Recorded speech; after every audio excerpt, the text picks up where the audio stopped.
Isusu tiri kupenhalonga uku unonzi kuMbare tinongoita zvekutengesa. Zvakaitika nezuro ndikanyepa kuti ndine chokwadi chakanyatsokwana. Patakaona mota yanga ichibva kudzasuo yanga ichisundwa. Papa ida nhanga akatoti wande. Saka takangoona ichidarika nerodi kudai. Saka ichidarika mota yepato kumberi ndinofunga pato nezvekuma hour 30 minutes. Saka tatanga kuzwa noise. Ane chimhanya chibva kunoko chimhanya kuende kumberi uko kunomasunuko. Ane saka tani akaende vanhu kumberi ikoko. Takangoona nhaungana totomira apa tototi kumira kuchinangisa.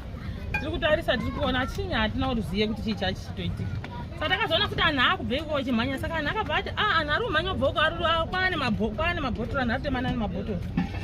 Isu hatinode kutoendera totodaidza kuti kana todi kuti tizwe tiri tione kuti uise panzvimbo pamwe tinobatanidzirwa. Saka ndokuti takazozwa kuti munhu wabaiwa ngebanga atozobuda wazodai motika ichi yazobatwa kuBromgate West uko. Ndoku yazobatirwa yazopiswa ndinozozwisisa kuzokadini kusvika izvozvo. Saka moto makaona kuti mamina vanhu vangani? Hatinombo mota yakangodarika ichingosundwa. Zvakanofanana nemuwiro wamaita zvandandotsaura apa. Dai musinotaura nesu hatisazive kuti zvoitika. Handizoziva hangu kuti mota yaisundwa ndiyo yakazopiswa here. Kozi takazozwa takangozozwa kuti nharo wemunhu amwe acho atiza saka panonga idoki nemota ichitomutse mota. Saka wazomhanyirirwa amene uri kumhanyirwa kwako kumhanyirwa ari motika mumwe here kana kuti kumhanyirwa ngetsoka here hatinozozviziva. Kozi handina kutombofamba utomboende ikoko handindori kuno. Kuti pane munhu hazi anhu aya ari kuzi akamboamba nekudanga mvura. Hazi anozi akakeche hure rimwe. Akeche hure rimwe kwaondoti chakubata kwakutangire kuno.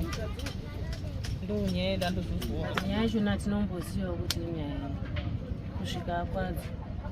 Patazongoona paangotakurwa kuenda kwatinozoziva zvakazofamba sei. Wakaenda kuchipatara here wakadii?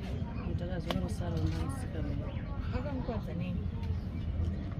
Vaingorowa wakawanda, vamwe vaingotsika, vamwe vairova nemabhenji, vamwe vairova nezvimasimbi. Asi kuti titi nyaya yacho tonyatsoiziva, iyi hatimboiziva. Vanga vari vanhu vangani?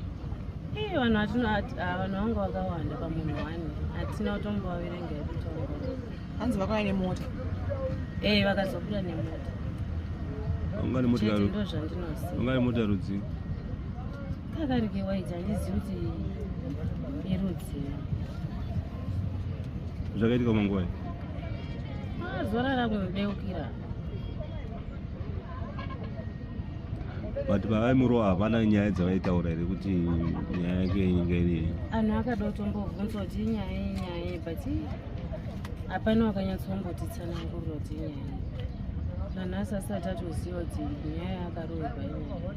Pamwe maybe kwawakabva wachimhanyisana hakuna vanhu vane ruzivo nazvo unyatsoziva kuti nyaya yacho yakatanga kudai.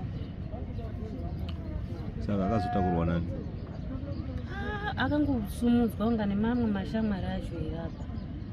Ndo zvetakaona haana kupinda mumota. Amene uko anga azwa kumberi kuti kuine motikari yakazomubatsira. Akabayiwa pai? Zvekubayiwa ndinozvo nei ndakangoona ropa chete paakadonhera.